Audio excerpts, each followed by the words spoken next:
Georgia, Florida. Final feelings as we head on down to Jacksonville. I thought I was going to be able to do this earlier. Couldn't do it. Line has dipped down to 14.5. I mean, listen, if you want to get some value, maybe you grab some right there. I'm not sure. This is going to be a tough game for Florida to win, okay? And here's why. When you start, so I'm not sure if they're completely healthy where they need to be, Florida. Georgia's getting healthier, and I just, they're not great at stopping the run. You're starting a true freshman in this game that usually doesn't go well, usually. I think matchup-wise, it's not ideal. I think I think the Gators could hit a ball or two, but that's not. Anthony Richardson did that, and they really never were in it in the second half for longer than like 5 minutes. So I don't, 2022. So I don't, and that was with Georgia not playing well. What I wonder is, how healthy is Mikael Williams? How healthy is Tate Ratledge? The addition of a super healthy or a healthy-ish Mikael Williams opposite.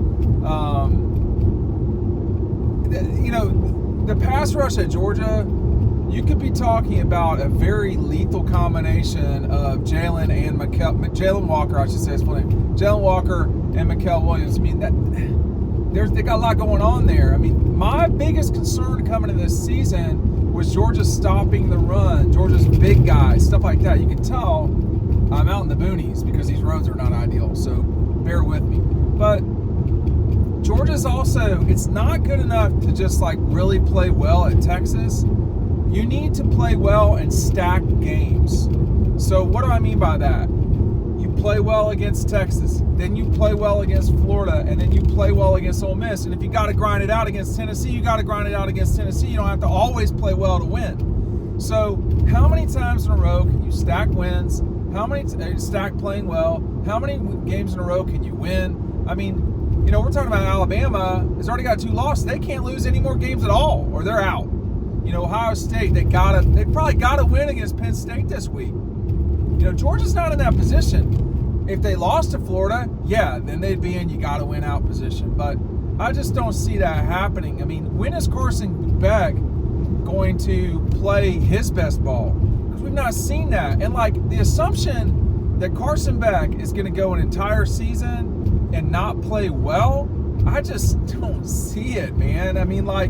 He played well against Clemson. I think he played pretty well against Auburn and State, to be honest with you, in both cases. But he had some miscues against State that people, when you're asking Carson Beck or Quinn Ewers or whoever to throw 40 balls a game, that's just a lot of balls to throw. And, can you be accurate the entire time? It's not an easy thing to do, to throw accurately 45 times in a game. Sometimes getting pressured, sometimes, it's asking a lot. So that's where I'm at with this thing is Georgia going to effectively establish the run against a team that's giving up way too many yards on the ground? We could be going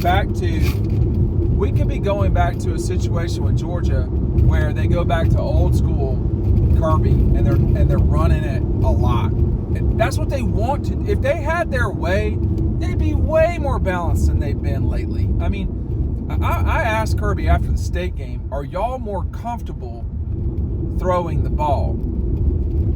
I'm not sure he answered my question, but what he did say was, we know we can run it better, which I agree with and I have talked about, but at some point you got to do it. And I would say, Ole Miss has got a pretty good defensive line. Tennessee's got a pretty good defensive line. They're pretty good, those two, stopping the run. They're not world beaters. I'm not sure we got that in college football right now. Texas A&M's line looks pretty good, but nobody's 21 Georgia. That's not out there that I've seen. So, you want to get started going early against the Gators with some of this, run game. And I'll add this. Georgia's been doing it essentially with 3 running backs lately. That's a lot of BTN, and then you have, Nate Frazier and Cash Jones. Those 3 have been the guys. When are the Robinsons going to get healthy? I don't know if Roderick's going to play this season. I don't know.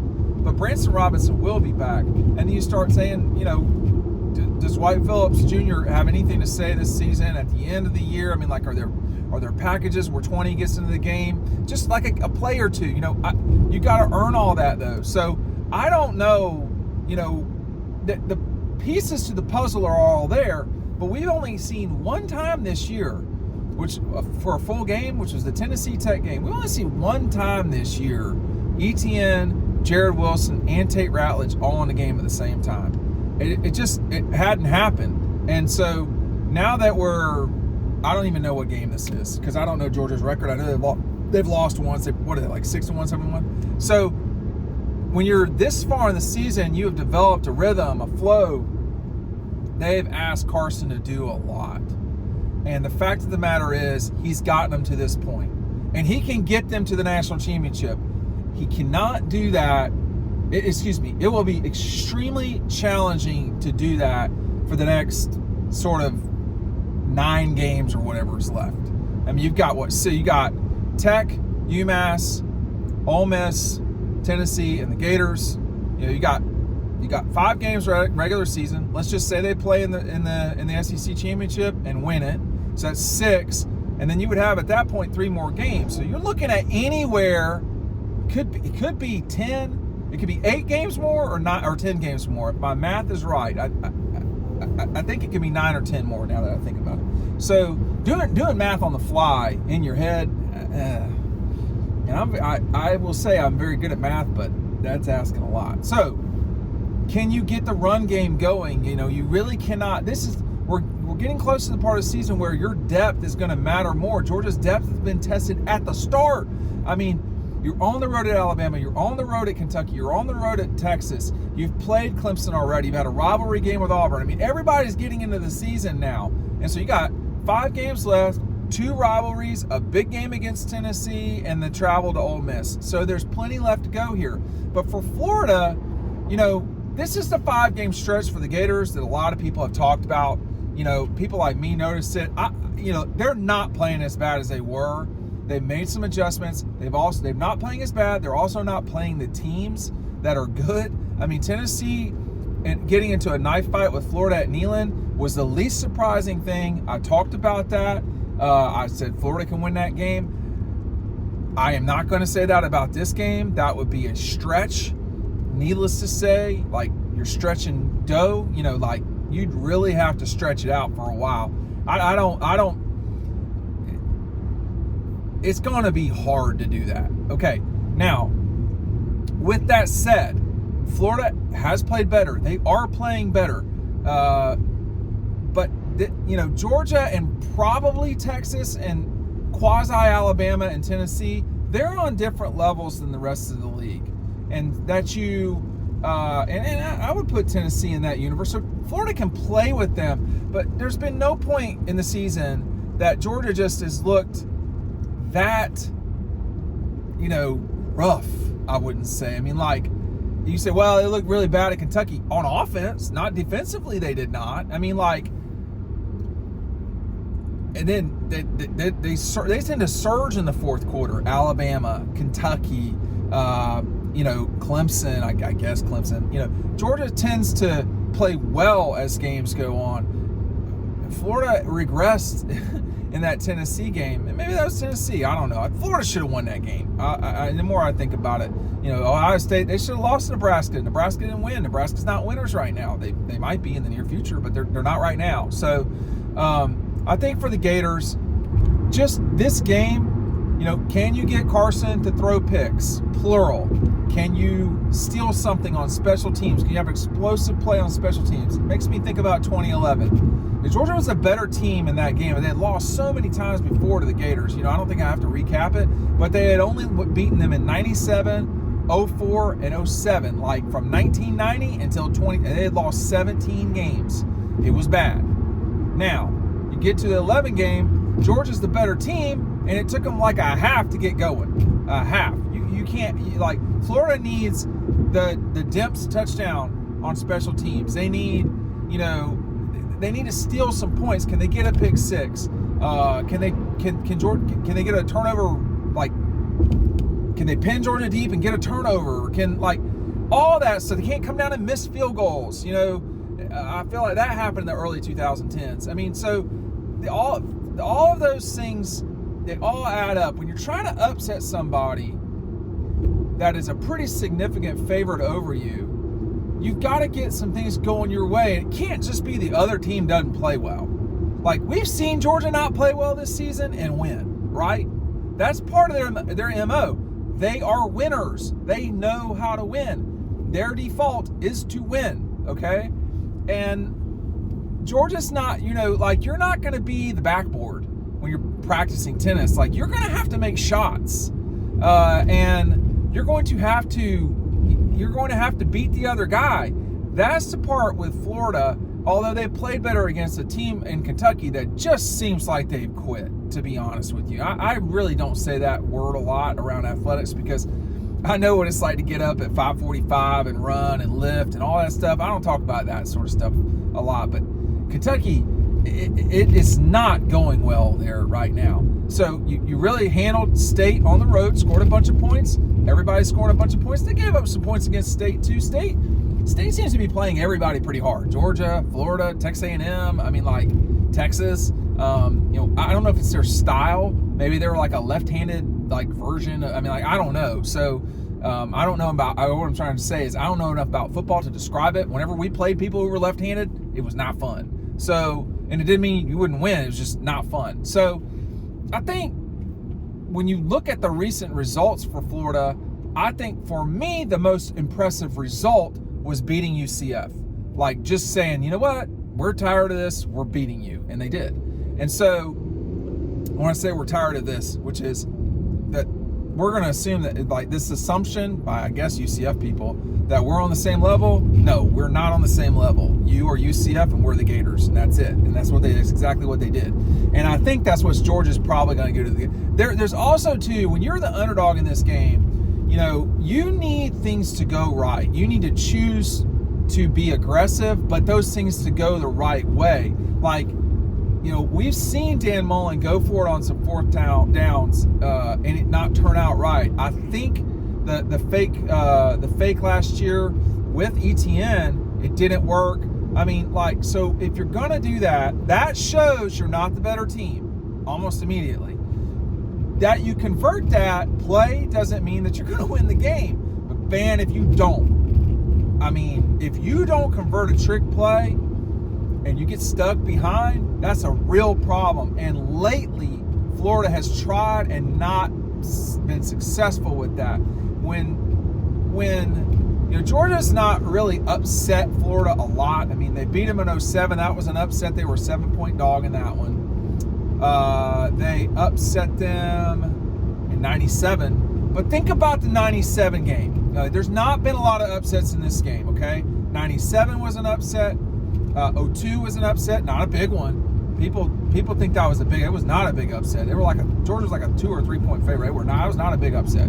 So think about like this sort of more consequential upsets. 97, 14, to some degree 07, although that was not a massive, you know, upset. In 1997, Kirby, Mike, and them, right off the bat, 50-something yard kickoff return. Georgia gets the ball at midfield to start their first offensive possession. Well, then what happens?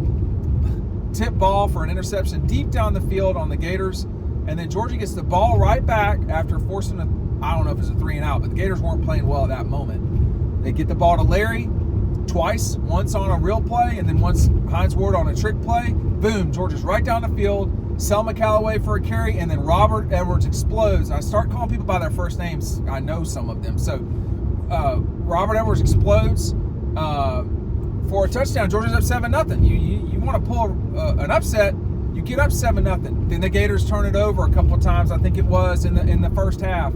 Robert Edwards again over the top on a 4th and 1 at the goal line. I thought I would have been kind of kicking a field goal there, but they were right on top of it. And you got Robert Edwards, who really could.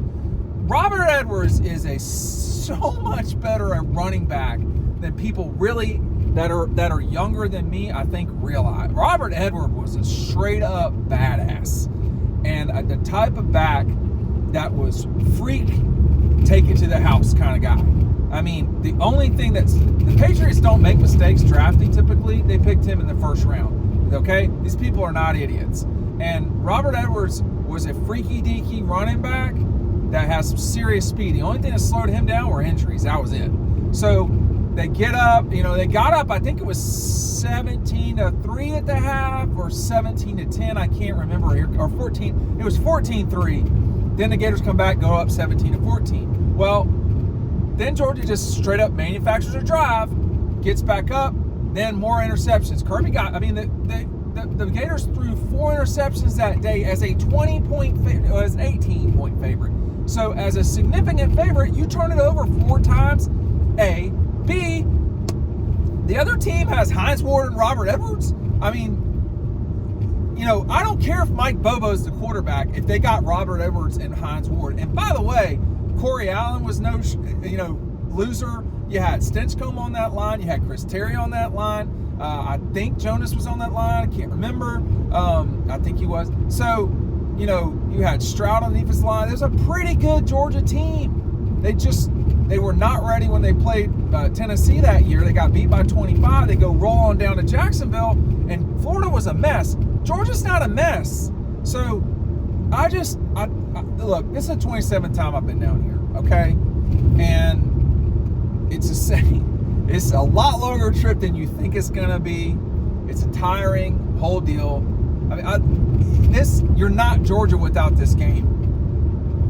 And I would say you're not Georgia without this game in Jacksonville. You got to go through this. This is part of the struggle. This is Georgia. And if you don't understand that, I don't know what to tell you. If like for Ohio State, it's Michigan, right? But you're still going to play big games against Penn State or, Michigan State or whoever these days in the whacked out Big Ten, Oregon. But it's not the same as it is with your bitter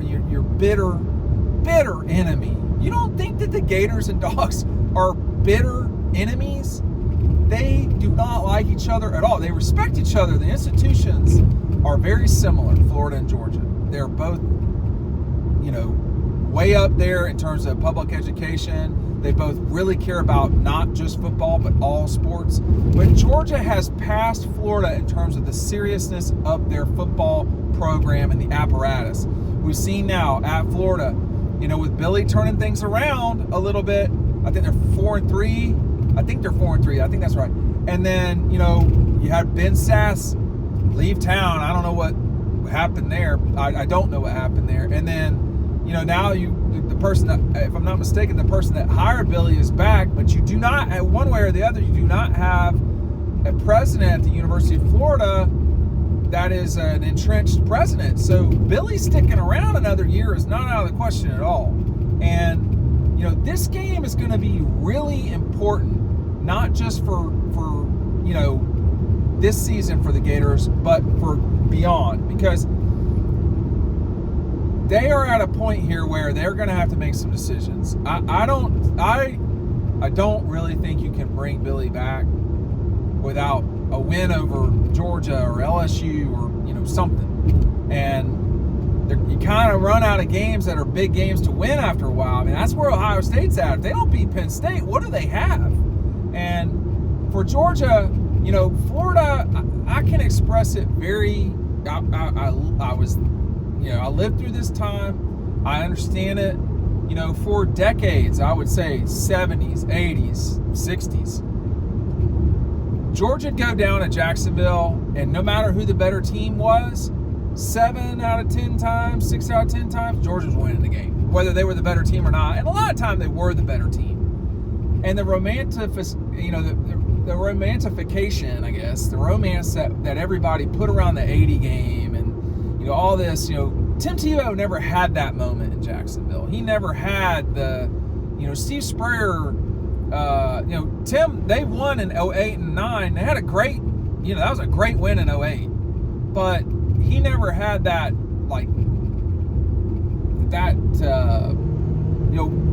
Lindsey Scott moment. That didn't happen for the Gators. That's never happened for the Gators that I know of. So, all of that, and then Spurrier losing in his Heisman year. You had, Tim Tebow losing in his Heisman year. Florida is judged more by the game with Georgia than they are any other game they play. And they play some pretty huge games.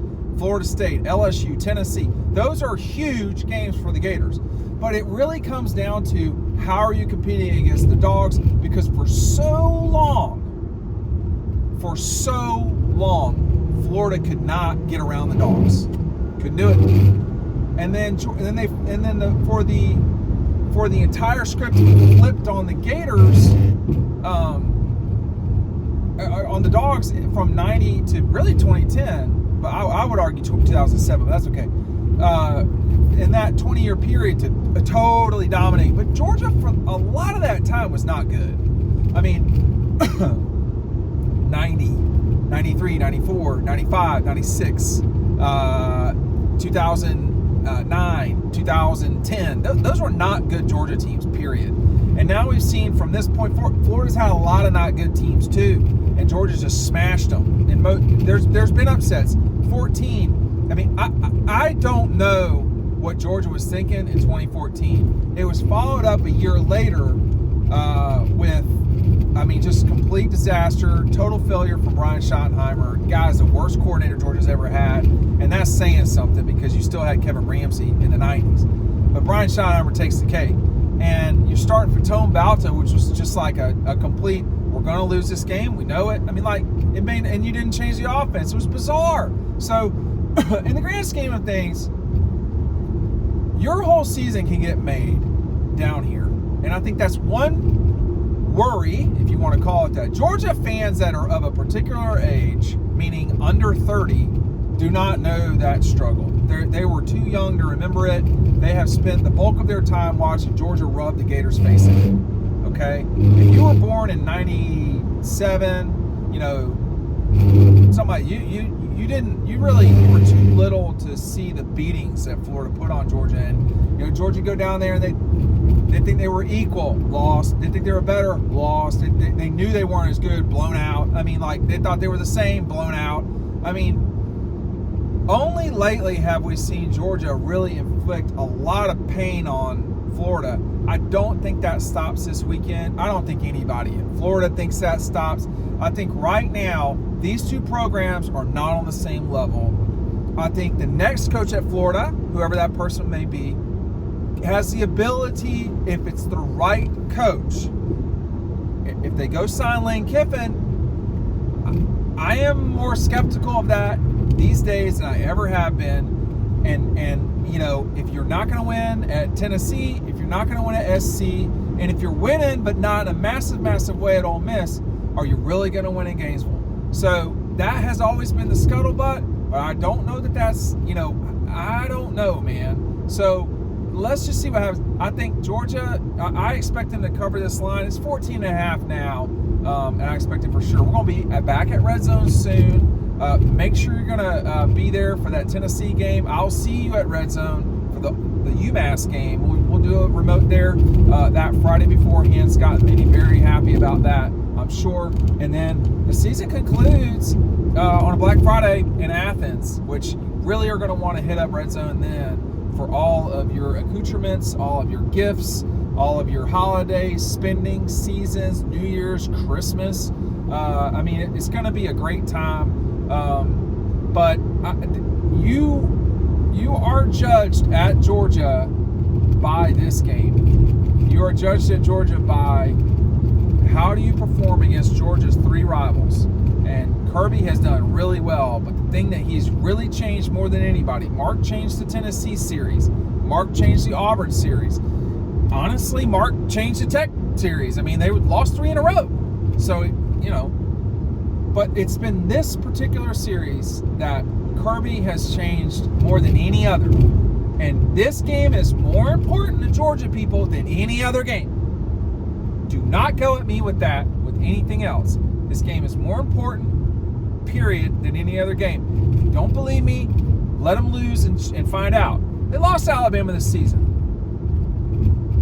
What has that changed things? And I will say that in the future more about this game, but you're not going to erode decades of tradition, passion, and all of the things that go along with this game by taking away the terminal nature of this game. It will digress a little bit, but Georgia-Florida is the biggest game these two teams play collectively each season. The other 22 games they play are important. Florida State, Florida, Tennessee, Florida, Tennessee, Georgia, Georgia, Auburn, Tech, Georgia. All those games are big. LSU and the Gators. That game is a freaking penitentiary knife fight. I mean, that thing is a real deal. But it's not this. And folks at Georgia don't realize how good they've got it. And what they've got is this game and a lot of other stuff. But you cannot really be Georgia without the Gators. It's just what it is. Thanks for watching. We'll see you from Jacksonville.